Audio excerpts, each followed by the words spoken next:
Maximum radio station. So can you tell me how was made decision to open a Maximum at Russia at Moscow? Well, it was not my decision to start Radio Maximum. I had moved to the Soviet Union in 1991 after I was married to my Russian husband in Los Angeles. Didn't know what I would do here. I didn't know a word of Russian. Studied the alphabet before I came. Could say spasiba. And I just thought I'm going to be here for a year. Ustam said, you can teach English. I didn't want to.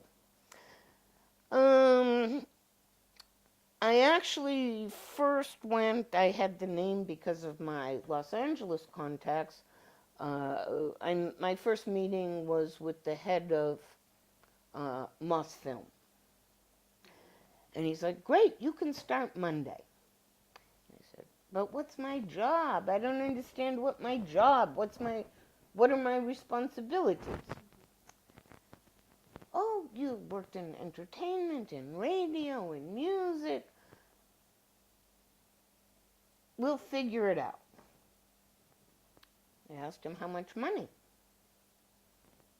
He said, I forget how many rubles it was, but I remember very clearly it was the equivalent of $40. And I said, $40? Well, I have to think about this. And of course, my husband, who translated my interview for me, said, it's great money. All his friends, professors, Russian intelligence, it's fantastic money. I said, oh, $40, it's horrible. But it was enough to live at that time. It was more than enough. And through another LA connection, I met a gentleman, and he said, we're going to start the first FM radio station in Russia, and we could use your expertise.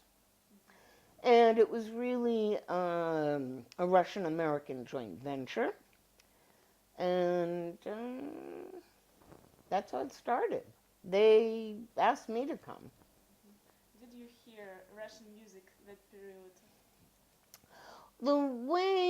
The strategy for starting Radio Maximum was, first of all, in 1992, we went on the air in December 1991, very few people actually had FM radios. It's hard to remember that time, but most people had that little radio box in their kitchen with Soviet UKV. And people thought, you people are crazy. Nobody has an FM radio here. But of course, when people started to have money, it's very easy to buy a radio. It doesn't cost a lot of money like a television or other technology. So what we did, because we knew the audience would be limited, we started broadcasting in English. We had our English language morning programs.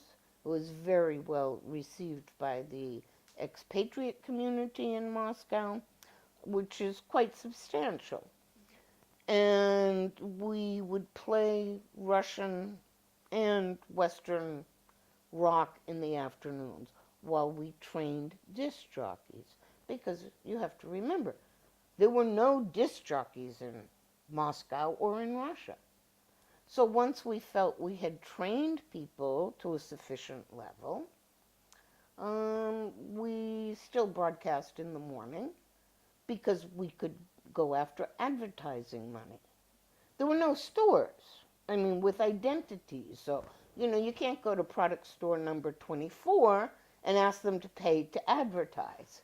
But you could go to the Irish store, the Irish supermarket, and these other foreign brands that were coming into Russia at the time, and they would pay to advertise because we were not a state organization, we were a commercial organization, and nobody gave us money. Moscow News Moskovsky Novosti gave us the space. The American partners gave us the studio, the know-how, and it's like, guys, you got to make money. So that's what we did. We went out and got advertising in that way. Okay. Do you think I heard that that period of time, Europa Plus and Maximum have different kind of music, and it was like competition between both this radio station. Do you Mm. agree with this? Well, the initial strategy for both stations was somewhat different. Maximum first went on FM. They were the first station to broadcast on FM in all of Russia. Europa Plus started on UKV, Soviet FM. So, of course, Europa Plus had a much broader audience because more people could hear them. In terms of popularity, in that early period of time, Europa Plus had a greater audience, but they couldn't beat us in terms of commercial, financial success because I developed a very professional and aggressive sales staff. Um, do you hear Radio Maximum nowadays? Fan of it? I'm not a big radio person at home. So if I'm in the car, I listen to radio. And I switch, sometimes Maximum, sometimes other stations. Mhm. So let's talk about you now. Could you tell me what words can describe your character? My character. Yes. um, well, I would say I'm a very determined person, maybe too much of a perfectionist, um, and I don't know what else, really. Uh, Supportive person. Of course, it's difficult living in a foreign country. Sometimes I feel like my character's changed since living in Russia because very often Russian people's interaction when they're upset or something doesn't go as it should, people will start raising their voices at sales clerks and other people, which we would never do that in the States. But sometimes I do that here too, and I say, oh, I don't like this aspect of my character anymore. So I want to ask you, are there any things that you will never understand in Russians? No, I think I understand. There are a lot of things I will never accept in this country. Uh, for example, tomorrow our hot water will be turned off in the annual turn off the hot water. I was shocked the first time I learned of this when I came to the Soviet Union. They turn off your hot water for 2-3 weeks, and people aren't on the streets revolting, demonstrating. No, everybody knows. We have a boiler, so it doesn't affect me now, but it did, like everybody else. Those kinds of things, the fact that people accept it. It's not the fact that it's done.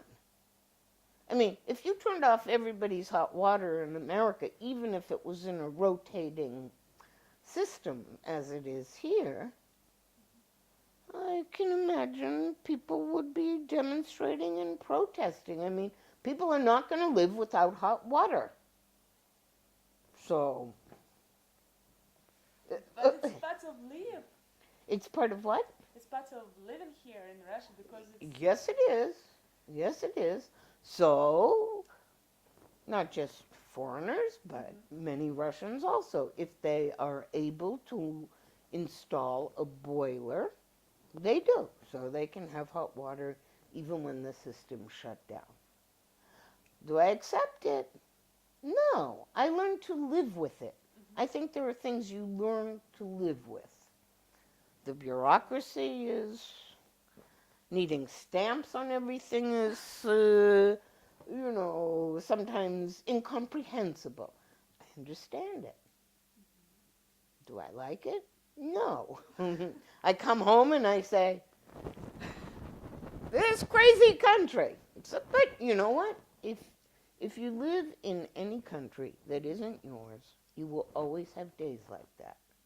You can be in the most idyllic country, which isn't the United States, and you're still going to have those kinds of frustrations because it's not yours, you know. And every country has its problems, and every people have a little bit of national character. And of course, there are good and bad people everywhere.